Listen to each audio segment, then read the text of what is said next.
Hi, so this video is going to be about Muta marriages. Muta marriage under Muslim law, as we all know, Muslim marriages um, are contract, right? So जो Muta marriage होती है, this type of marriage is a temporary marriage. We can say this is a marriage for pleasure and for a fixed period of time, right? So Muta का मतलब ही enjoyment होता है. So basically अब हम इसके बारे में जानते हैं that there should be a contract containing declaration and acceptance. Man में कॉन्ट्रैक्ट मूता एनी नंबर ऑफ वुमेन के साथ वो कर सकते हैं ये. ओके और जो वुमेन है उनका रिलीजन इनमें से ही होना चाहिए, या तो वो क्रिश्चियन होना चाहिए, जूइश या फायर वर्शिपर या मोमडन.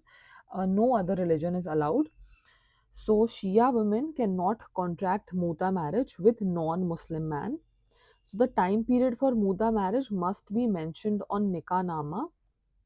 Muta marriage is dissolved by expiry of term. अगर वो पहले से डिसाइड करते हैं कि 6 महीने के लिए मैरिज होगी तो 6 महीने के लिए ही वैलिड रहती है.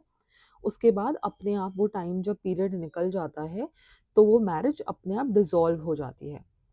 Before end of term, husband at his will can end by making gift to term, which is called hiba-i-muddat.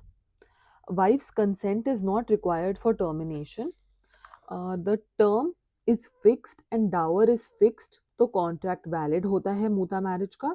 अगर टर्म फिक्स नहीं है और डावर स्पेसिफाइड है तो कॉन्ट्रैक्ट वॉइड होता है मूता मैरिज का और वो परमानेंट मैरिज बन जाती है. ठीक है, अगर आप टर्म फिक्स नहीं करते हो तो.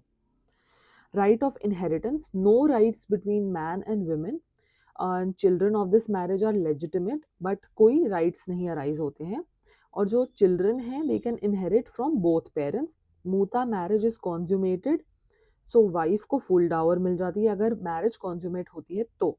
अगर मूता मैरिज कॉन्ज्यूमेट नहीं होती है तो वाइफ को हाफ डावर ही मिलती है. Wife cannot claim maintenance for Muta but can always claim under section 125 CRPC.